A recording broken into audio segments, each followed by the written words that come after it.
Ladies and gentlemen, welcome back to the Tayler Yarish Show. This will be for Monday the 10th, I believe, if you're keeping track. My upstairs neighbor is doing a whole lot of walking, so I apologize if you hear that. God knows what they're doing up there. Never know. I hear everybody in this building. There's a guy who is like across the hall who, like, during the pandemic was working from home, and he was on a call every 3 seconds, and it made me realize that I don't think I could work from home, like from a call center job. I used to think that would be a good thing to just sit home and some kind of customer service. Hey, just talk to somebody on the phone, but you're in your living room and you're in your own home and you just talk, and that's you take these phone calls and that's it. But it seemed like a fucking grind. I mean, he was really into it. Like, if this, he was a good customer service person, and I don't think that I could do that. I'm not a good customer service person. I can do it. I can do talking to customers, but I really don't like to. And I think that, God, it's such a game changer when you actually like talking to people, I really appreciate when I'm dealing with somebody in a store or something, or at a restaurant, and I can tell they actually like people. That's really all the job is. I mean, yes, it's doing the things correctly, but it's also just talking to people, And I don't know, you do it for too long like I have, and you just become a fucking curmudgeon about the whole thing. But anywho, I digress. I'm going to start by saying that the Yarbar Comedy Show is back on. It's going to be on the 19th. I usually say this at the end, but, who makes it to the end? Am I right? Yeah, it's going to be the 19th at Tara Rose. Show at 7:30. All the ticket info and everything is in my Instagram. Or you could just follow the page. You could do that too. That'd be better. Yarbar Comedy Show on Instagram. Give it a follow. Give it a like. Give it a subscribe. Do you subscribe on it? I guess you hit the bell. Is that a thing still? I'm not sure. But I'm excited to be back. We had to cancel the first one because everybody and their goddamn mother got COVID. A comic on the show got COVID. I won't say who, even though they've already talked about it, because who the fuck am I to tell everybody's business, But it's like everybody gets it. Everybody's getting it. It's like the cool thing. Now you're getting shamed if you haven't had it. And I haven't had it. And but I'm sure I'll get it. I'm sure I will at some point. Not too worried about it. So yeah, you should come to that show because it's gonna be a fun time. You should go out and still do things, even though the city is not functioning the way that it should be. I don't know. We have a new mayor. He's probably going to do some stuff, right? I don't know. I hear this new guy talk. We have a new mayor in New York, if you haven't heard. And why would you, if you don't live here, why would you care? You wouldn't care. Why? That's like, oh, did you hear there's a new mayor in Pittsburgh? No, we didn't hear because nobody cares. New York's not as important as people in New York think it is. It's really not. Something happens here and we think everybody everywhere hears it. There was a really bad fire that just happened this morning, and it was tragic, and it's like one of the worst fires in New York City ever. But I'm sure most people are not going to hear about it. But there's a lot of people in New York who probably expect everyone else to hear about it. Like, oh, did you hear about the horrible fire that happened to the greatest city in the world? Did you hear that? No? Wow. Have you heard what's going on in the greatest city in the world? I guess it is the greatest city in the world. I honestly, I don't know. I've not been to most cities in the world, so I don't know. I don't know what makes a great city. Is it it's just the history? Is that it? Is it the culture? Is it the food? I don't know. I guess, that's for you to decide. We got a cool skyline. I'll give it that, We have an iconic skyline. We have, the Yankees hat. That's big. Thanks, Jay-Z. But other than that, I don't know. I think it's just old, Why is Paris not the greatest Well, the French, they're an issue. I don't know what it is I have against the French. I think I don't have an issue against the French. I just had a really bad boss who was French, and I worked at a place where everybody I worked with was French, and so I developed an irrational distrust towards the French because I was fired from that place. But what can you do? Nothing really. Again, I'm sure if I went to France, I'm sure it'd be beautiful. I'd love to go. If you're in France and you're listening to this, you're not, but I'd love to go to the Eiffel Tower. Although I've seen videos of the Eiffel Tower, like, that aren't super produced, like it's just somebody who's at the Eiffel Tower, and I don't really get it. I think the Eiffel Tower looks cool from afar, much like the Statue of Liberty, but I don't think I'd like to go to the Statue of Liberty. Statues in general. Statues are good at a glimpse. A quick 1-2, That's all you need. These people that go to the Statue of Liberty and go up it, so they can look out the crown or whatever. What are you doing? The cool part about the Statue of Liberty is being able to see it from a building and then being able to brag to your friends that you can see the Statue of Liberty from your building. That's the cool part about it. That's the cool part about an iconic thing is in New York is then being able to look at it and see it from wherever you happen to be. Nobody actually likes the Empire State Building. You don't go in there and you're not going on all the floors. You go to the top once in your life, maybe. But the coolest thing is just being able to look out, where you work and be like, yeah, see that, we see the Empire State Building from my office. It's pretty cool. It's a pretty big deal, But that's it. But the thing itself, no one gives a shit about. Besides Central Park, I guess. Having a nice view of the park and being in the park, those are on par. But other than that, the bridge, it's cool to look at the bridge from wherever you are. It's cool to see a bridge. But nobody wants to be stuck on the bridge. And walking across the bridge doesn't count because that's walking across. You're not looking at the bridge. You're looking at the shit you can see from the bridge. You're looking at the Statue of Liberty. So the cool things are all not about being at the cool thing. It's about seeing them from afar. There's a New York hack for you, okay? I just saved you a tour or whatever. That costs $75 a person. It's all about seeing it from afar. Is that profound? We don't know. What's happening? I saw that Don't Get Up, Don't Look Up. What is it? The Asteroid Movie. I don't know if I talked about this already.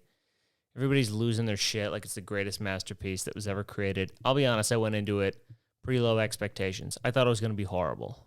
I thought it was just going to be some force-fed, just spoon airplane bullshit about how, climate change is a big issue and, yada, yada, and we got to do something about it, and we're not doing anything about it. And I hate shit like that. I like it when it's just a subtle metaphor, but that seemed to be really right on the fucking nail, right on the head of the nail of being like, it's an issue. It's a real issue. It's an issue that everybody has to pay attention about, And it kind of was that a little bit. It was better than I thought it was going to be, but I still was not in love with it like everyone else seemed to be in love with it. I thought Leonardo DiCaprio's accent was pretty atrocious. I thought Jonah Hill was the worst part of that whole movie. Jonah Hill almost single-handedly ruined that movie. And I love Jonah Hill. I love him. But, God, he was so bad. He was so bad because he was not, and it's, I've talked to people about this and they're like, oh, well, it's not his fault. The director should have stopped him.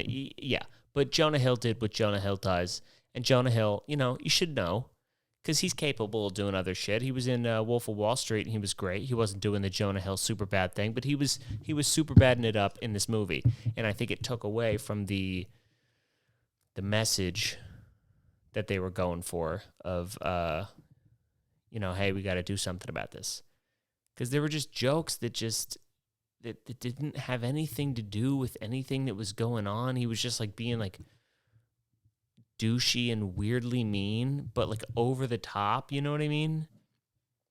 Like I thought Meryl Streep was she subtly played the douchebag politician who's self-serving, who, only cares about the midterm elections or whatever and not taking things seriously and only caring about like it was more subtle than like when the people came, spoiler, this isn't a spoiler, but like they go to the White House or whatever, they go to try to talk to the president and then they ask for like something to drink and he like throws like a juice box or whatever at them and like he's like, here, this is what you want, boom. Like he was just overly douchey for no reason and it just wasn't funny. It was a weird mood. It was a weird vibe.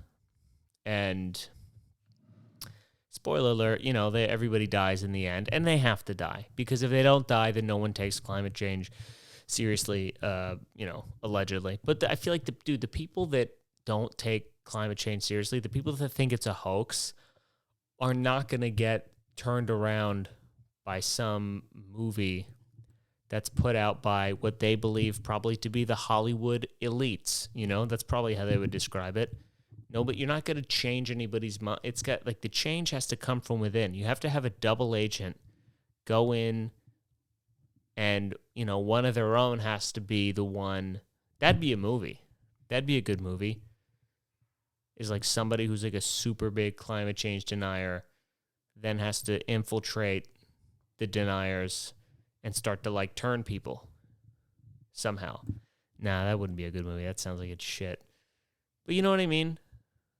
Like it's not gonna. I just don't see it.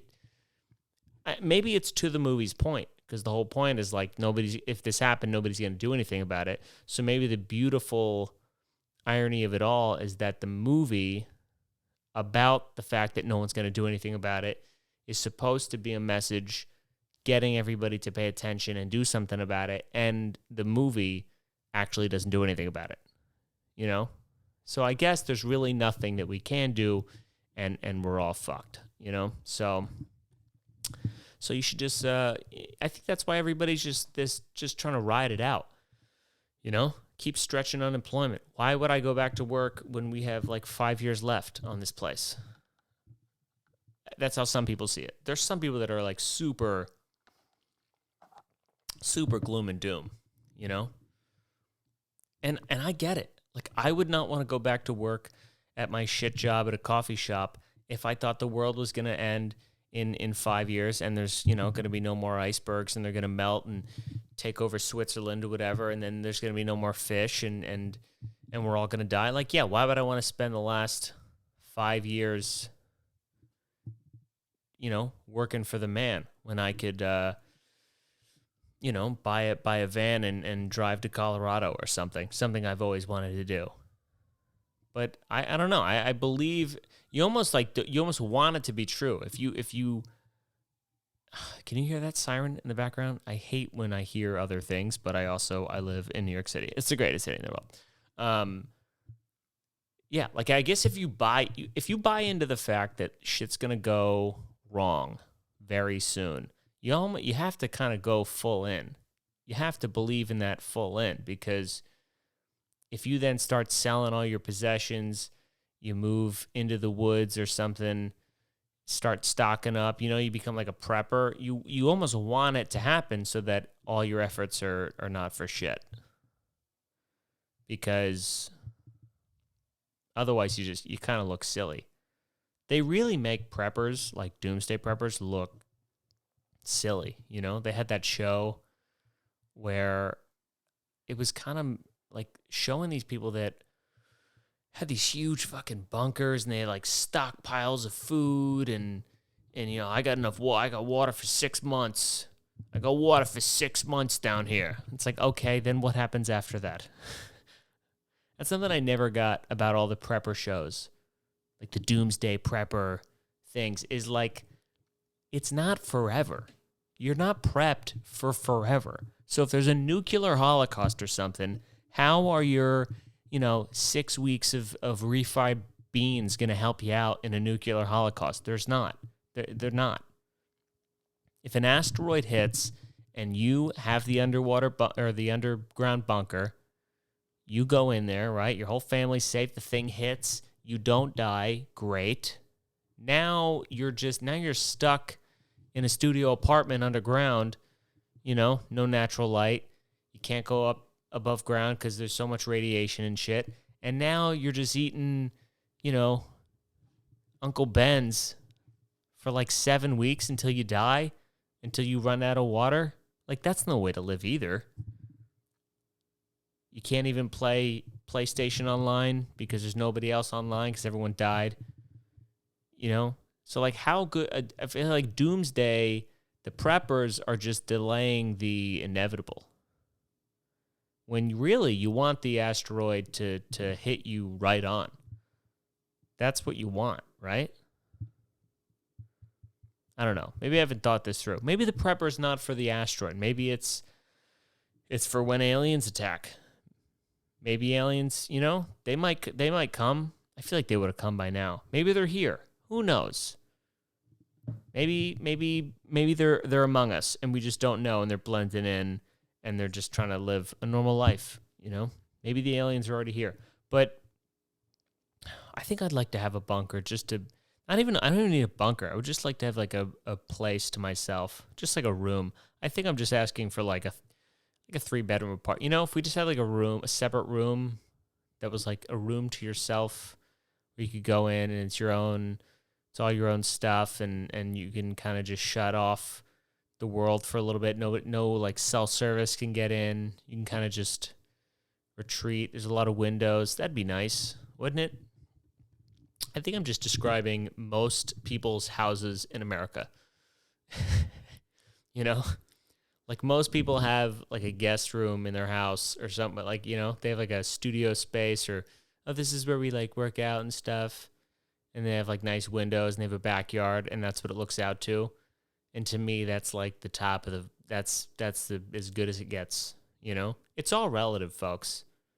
If you're like me and you live in a 1-bedroom, and the living room doesn't get a lot of natural light, the cabinets are coming off the wall, the drywall's crackling, and the paint's beginning to curl. You don't ask for much. There's not much more than that'll make you happy.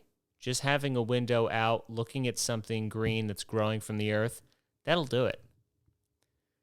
But again, it's all relative, because then you get the people who live out in, they have a house, and they're not satisfied either because their windows, because they can see, the neighbor's house and they think that their fence is encroaching on, their property and the trees aren't tall enough. They were supposed to be taller, but they're not tall enough so I can see into their yard and they can see into our yard when we're doing a cookout and,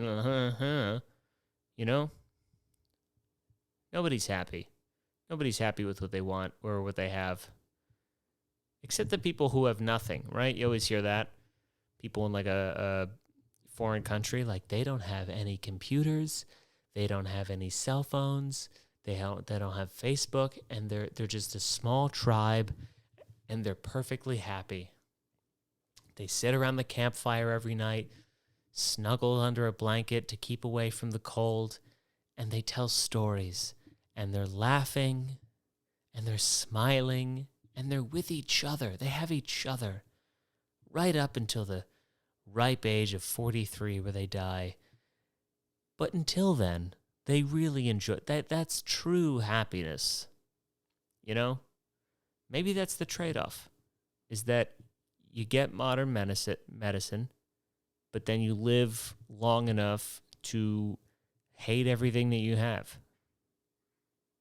Maybe we're not supposed to live until 94 or 99, Betty. You know? Maybe we're supposed to drop at 43, around that area, right before things get bad, and we're starting to be like, okay, how long is this? Seems like a lot. You know? Are you supposed to? There's nothing else in the wild, in the wilderness, that stays alive much longer after shit starts to break down. We're pretty much the only one who try to keep it going. You know, when a buffalo or something breaks its leg, or when it gets older, either a lion or even another buffalo just comes in and just jacks it out. Or they die of disease, probably. I'm guessing. Mange. Do buffalo get mange? Maybe.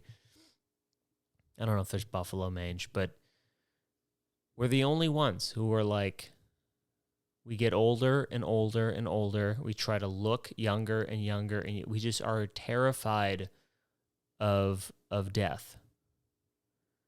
It's like the most narcissistic thing. Like, no, I need to keep living.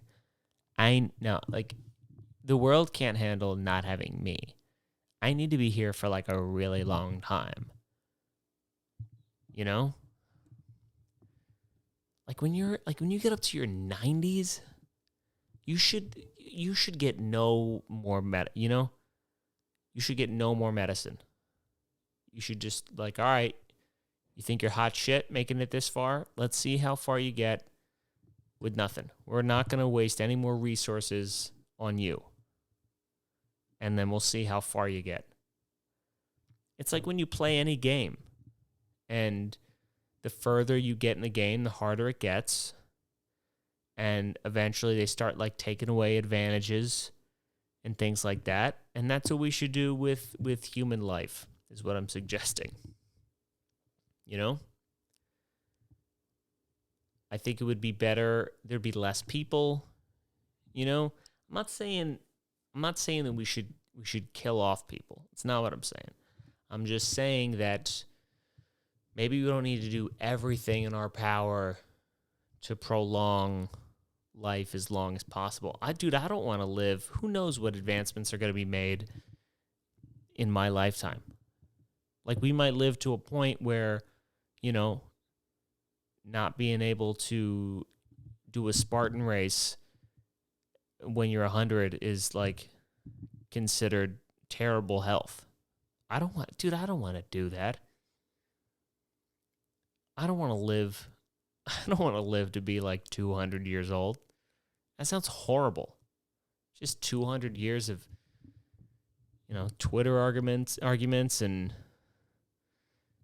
going out to some dinner party that you were invited to, but you don't really want to go. You're like the friend of the friend.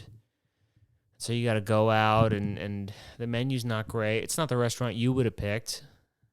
And you're kind of stuck on the end of the table, and you don't, you're far enough away where you're like not the center of attention, but you can't really chip in. Not that you want to anyway, because again, you don't know anybody.